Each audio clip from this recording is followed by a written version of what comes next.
नमस्कार दोस्तों, मैं doctor Ashok Kumar SPC government college Ajmer से आपके लिए इनॉल्स आज जो पार्ट थर्ड है हम उसमें आइसोलेशन ऑफ कीटो और इनॉल फॉर्म्स पढ़ेंगे। इससे पहले हमने टोटो आइसोमेरिज्म पढ़ा था। टोटो आइसोमेरिज्म में कीटो और इनॉल प्रेजेंस के जो एविडेंसेस थे वो हमने पढ़े थे। आज हम कीटो और इनॉल फॉर्म को कैसे आइसोलेट करते हैं वो पढ़ेंगे।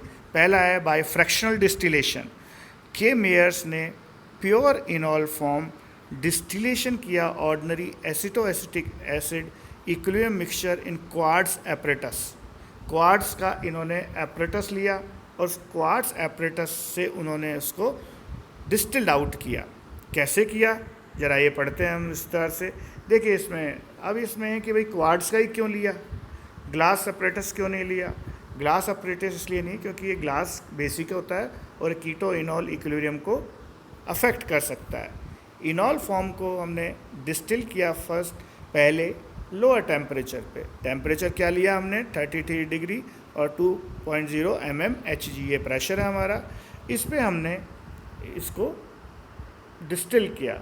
देखिए डिस्टिल में अब हमने जो मोर वोलेटाइल कंपोनेंट है ये जो हमारा 33 डिग्री पे ये निकल के यानी पहले सेपरेट आउट हो जाता है और इसे इंट्रामोलिकुलर इस कारण है इसका इंट्रामोलिकुलर हाइड्रोजन बॉन्डिंग।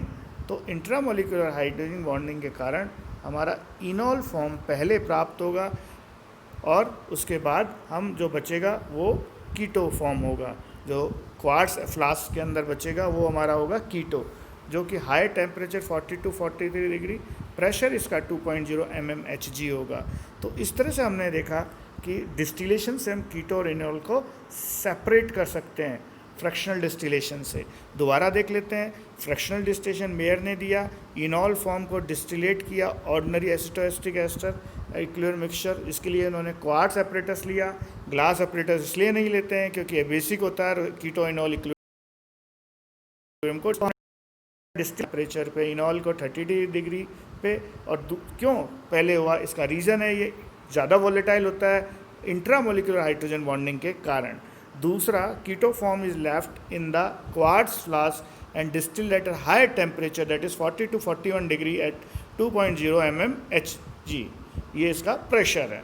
नेक्स्ट है हमारा नॉर्स मेथड। नॉर्स मेथड के अंदर सेपरेट करते हैं हम कीटो और इनॉल को।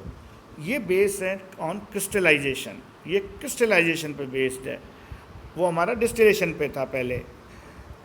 ये कहते हैं नॉर साहब कि cool liquid petroleum and pentane solution को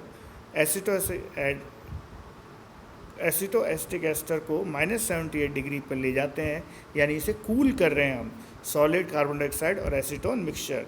और कीटो को जो हमारा है वो उसका मेल्टिंग पॉइंट -39 डिग्री सेल्सियस है, वहाँ ये क्रिस्टलाइज आउट होता है।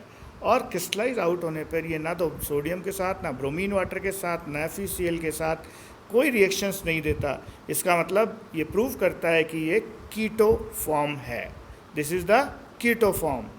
अब हम कहते हैं प्योर इनॉल को प्राप्त करते हैं, ये कीटो फॉर्म होगा प्योर, क्योंकि वो -30 डिग्री 39 डिग्री पे सेपरेट हो गया था।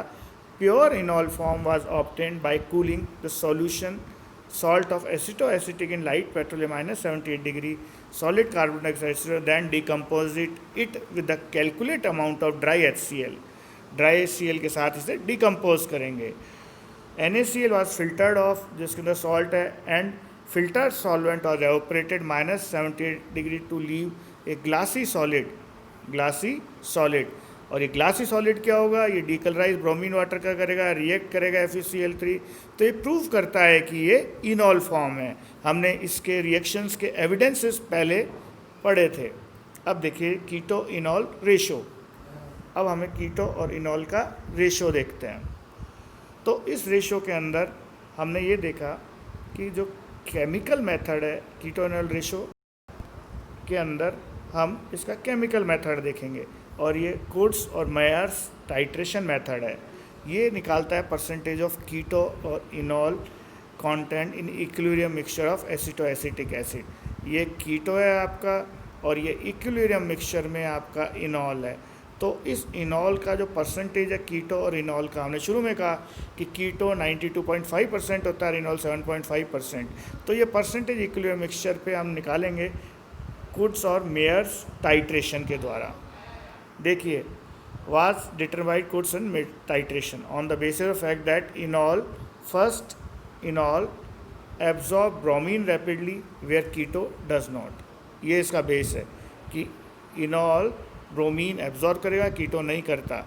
अब क्या करते हैं हम प्रोसीजर में, an excess of cold solution of bromine is rapidly added. Bromine का जो सॉल्यूशन है वो added accurately weighed solution in acetoacetic acid. End point पे क्या होगा, कलर ऑफ द ब्रोमीन में कोई डिस्चार्ज नहीं होगा। Rapidly an excess of bromine को हम बीटा नेफ्थोल द्वारा सेपरेट आउट कर लेते हैं। At this stage all of the enol form would have be converted to bromo compound and alpha bromo ester is estimated by using KI solution, followed it by titration of the liberated iodine with saturated sodium thiosulfate solution। तो इसका ये जो हमने पढ़ा, इसका क्या हुआ, मतलब कि हम इनॉल को कर रहे हैं पहले सेपरेट आउट। इनॉल को कैसे कर रहे हैं कि हमने इनॉल को लिया भाई, पहले उसको हमने ब्रोमीन से एक्सेस लिया, कीटोन नहीं करता, उसको कोल्ड हमने ब्रोमीन डाली और उसके अंदर एक एक्यूरेट वेट। एंड पॉइंट पे क्या होगा कि इसका कलर चेंज होना बंद हो जाएगा ब्रोमीन का, और जो एक्सेस ब्रोमीन है उसको बीटा नेफ्थोल से सेपरेट कर लेंगे। और इस तरह से जो इनॉल फॉर्म में हमें अल्फा ब्रोमो एस्टर प्राप्त हुआ, उसमें KI द्वारा टाइट्रेशन करेंगे, जो आयोडीन लिबरेट होगा उसको सोडियम थायोसल्फेट के साथ हम टाइट्रेट करके उसको हम इनॉल का परसेंटेज निकाल लेंगे। तो ये रिएक्शन को हम ज़रा इस तरह से भी देख सकते हैं। ये हमारा इनॉल फॉर्म है, इस इनॉल फॉर्म में ब्रोमीन आ गया, तो देखिए ब्रोमीन जुड़ गया। अब ब्रोमीन जुड़ने के साथ ये ब्रोमीन, दोनों ब्रोमीन ये जुड़े हैं यहाँ और यहाँ, इन दोनों पे। तो ये ब्रोमीन जुड़ने के बाद हम इसको, ब्रोमीन जुड़ने के बाद इसको एक्सेस ऑफ ब्रोमीन निकल जाएगा। फिर इसके बाद हमें ये जो कीटो, ये ब्रोमो एस्टर प्राप्त हो गया, अल्फा ब्रोमो एस्टर प्राप्त हो गया। इसमें HI द्वारा हम एसिटोएस्टर की जो हमें प्राप्त करेगा, HI से जो हम रिएक्ट कराएंगे, तो एक्सेस ऑफ जो आयोडीन लिबरेट होगी उसको सोडियम थायोसल्फेट के साथ हम टाइट्रेट करके उसका परसेंटेज निकाल लेंगे।